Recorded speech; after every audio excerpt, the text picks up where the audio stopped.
ایک اور چیز آپ کو دوں گا، حدیث میں آتا ہے، اس حدیث مبارکہ کو ذرا غور سے سنیے گا، میں آپ کو ایک اور تحفہ دے رہا ہوں، بڑا قیمتی تحفہ ہے۔ حدیث میں آتا ہے کہ قرب قیامت میں سال ایسے گزریں گے جیسے مہینے، اور مہینے ایسے گزریں گے جیسے ہفتے، اور ہفتے ایسے گزریں گے جیسے دن، اور دن ایسے گزرے گا جیسے شرارہ، چنگاری، آگ جلائے نا آگ، اس میں سے ایسے ایک چھوٹی سی چنگاری اوپر جاتی اور بجھ جاتی ہے۔ 2018 آیا، پلکوں میں گزر گیا، 19 آیا اور ایک مہینہ بھی گزر گیا، اور باقی 11 مہینے رہ گئے، اور اس میں سے بھی چند دن اوپر ہو گئے۔ اگر آپ چاہتے ہیں وقت کی برکت، دنوں کی برکت، زندگی کی برکت اور لا علاج بیماریوں سے چھٹکارا، تو آج ایک ٹوٹکا بتاتا ہوں۔ جو بندہ یہ چاہتا ہے کہ اس کے وقت میں برکت ہو، سنیں غور سے، عمر صحت مند چاہتے ہیں، لمبی عمر چاہتے ہیں یا مختصر؟ وقت میں برکت چاہتے ہیں؟ میں حیران ہوا، حضرت حکیم الامت رحمۃ اللہ علیہ کے ایک خلیفہ، ان کا مزاج تھا کہ جب خط ان کا مرید ان کو لکھتا تھا تو اسی خط کی بیک پہ مختصر سا جواب لکھ کے بھیج دیتے تھے۔ اب ذرا جواب سنیں، سوال کہ مرشد آپ کی دعاؤں سے، اللہ کی رحمت اور توجہ سے میں روزانہ 1.25 لاکھ دفعہ اس میں ذات کرتا ہوں، اللہ 1.25 لاکھ دفعہ نفی اثبات، 1.25 لاکھ دفعہ درود پاک، 1.25 لاکھ دفعہ استغفار، 10 پارے قرآن کے، 100 نفل، یہ معمولات۔ وہ پرائمری کے ٹیچر بھی تھے، مسجد میں 5 وقت کے امام بھی تھے، جمعہ بھی پڑھاتے تھے، مفتی تھے، لوگوں کو مسائل بھی بتاتے تھے، بال بچے بہت سارے تھے، ان کی روزی روزگار کے لیے محنت بھی کرتے تھے، اسکول میں وقت بھی دیتے تھے، اور یہ معمولات بھی کرتے تھے۔ ایک عقل انسانی تو نہیں مانتی کہ یہ کیا ہے، لیکن رب جس کے وقت میں برکت دے دے، اللہ کے لیے کون سی دیر ہے؟ ہم تو اپنے وقت میں برکت ہی چھنوا بیٹھے، ہمارے وقتوں میں برکت ہی ختم، ہماری زندگی میں برکت ہی ختم، ہمارے لمحوں اور ساعتوں میں برکت ہی ختم ہو گئی، ہم تو برکت چھنوا بیٹھے۔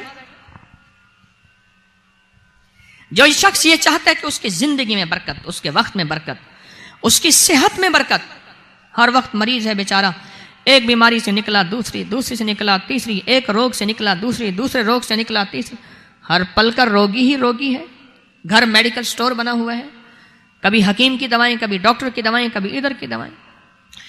صحت مند زندگی چاہتے ہیں، لا علاج بیماریوں سے نجات چاہتے ہیں، وقت اور صحت میں برکت چاہتے ہیں، زندگی اور لمحوں میں برکت چاہتے ہیں، تو اپنی نماز کی پہلی رکعت میں علم نشرح، دوسری رکعت میں علم تری کیف پڑھیں اور زندگی کا لطف اٹھائیں۔ نماز کی پہلی رکعت میں سورت علم نشرح اور نماز کی دوسری رکعت میں سورت علم تری کیف فیل، یہ پڑھیں اور اللہ کی قدرت اور رحمت دیکھیں اور اللہ کا فضل اور کرم دیکھیں۔ اپنی نماز کی رکعتوں میں اگر آپ امام کے پیچھے ہیں پھر نہیں، اگر انفرادی کوئی نماز ہے وہ سنت ہے، وہ خدا نہ خواستہ فرض قضا ہو گئے ہیں، جماعت چوک گئی ہے نہ چاہتے ہوئے، آپ کے کوئی بھی نماز ہے، سنتیں ہیں، آپ پہلی رکعت میں علم نشرح اور دوسری رکعت میں علم تری کیف فیل یہ پڑھیں، برکتوں کے اللہ دروازے کھولتا ہے اور رزق کی برکت ہوتی ہے، انوکھی برکت ہوتی ہے۔ مجھے ایک صاحب کہنے لگے میرا 1 کروڑ ایسے بن جاتا ہے، پتہ نہیں چلتا، کروڑ ایسے بن جاتا ہے، میں سچ کہہ رہا ہوں، ایسے بن جاتا ہے، مجھے پتہ نہیں چلتا میں کہاں سے بن گیا۔ اللہ نے وہ برکت کے خزانے مجھے دیے ہیں۔ اللہ سے ایک چیز مانگا کریں، اللہ آج جو تو نے مجھے برکت کا ذرہ دیا ہے، اللہ میری نسلوں تک رکھنا، چھین نہ لینا۔ ہاں اللہ مجھے اگر تو نے برکت کا ذرہ دیا ہے، اللہ یہ مجھے نسلوں تک دینا، اللہ مجھ سے چھین نہ لینا۔ تو برکتوں کے دروازے اللہ کھلوا دے، لا علاج بیماریوں سے نجات دے دے، وقت میں برکت، زندگی میں برکت، سانسوں میں برکت، صحت میں برکت، دولت میں برکت، پیسے میں برکت، نسلوں میں برکت۔ برکت کبھی ختم نہیں ہوتی، کثرت ختم ہو جاتی ہے۔ کتی کتنے بچے دیتی ہے؟ 7، 10، 11، اور بکری کتنے بچے دیتی ہے؟ 1، کوئی 2۔ اللہ نے آنکھوں سے دکھایا ہے کہ بکری میں برکت ہے، اس کی وجہ یہ ہے کہ بکری میں حلال ہے اور برکت ہے، اور کتے میں کثرت ہے اور حرام ہے۔ اللہ کتوں کو ختم کر کے دکھاتا ہے، اللہ حلال کو بڑھا کے آنکھوں سے دکھاتا ہے۔ پہلی رکعت میں سورت علم نشرح اور دوسری رکعت میں سورت فیل، کمال چیز ہے۔ رزق میں برکت اور صحت میں برکت. کتنے لوگ ہیں مجھے انہوں نے بتایا, انہوں نے کہ جب سے پڑھنا شروع کیا لا علاج بیماریاں خود ہمیں چھوڑ گئیں, چھوڑ جاتی ہیں, ڈر جاتی ہیں. اس وظیفے میں اتنی طاقت, اتنی تاثیر اور اتنی قوت ہے. پہلی رکعت میں الم نشرح اور دوسری رکعت میں الم تر کیف فیل. کیا کمال ہے اس میں, کیا تاثیر ہے.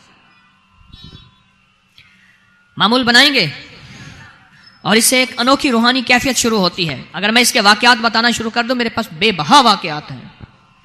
انوکھی روحانی کیفیت شروع ہوتی ہے, دل کی دنیا آباد ہوتی ہے, من کی دنیا آباد ہوتی ہے, جذبوں کی دنیا آباد ہوتی ہے اور زندگی شاد ہوتی ہے.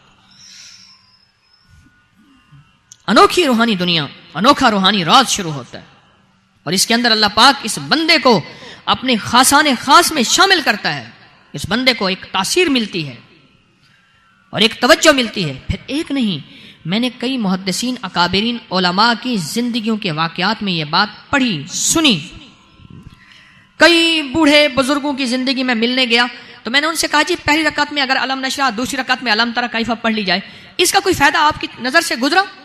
ایک بہت پرانے عالم تھے, دارالعلوم کبیر والا سے فارغ تھے, پرانے بابا جی تھے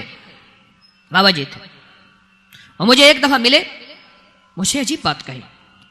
ہمارے ہاں یہاں کوٹ لکھپت ہے لاہور میں, اس کے آگے ایک گاؤں میں گیا.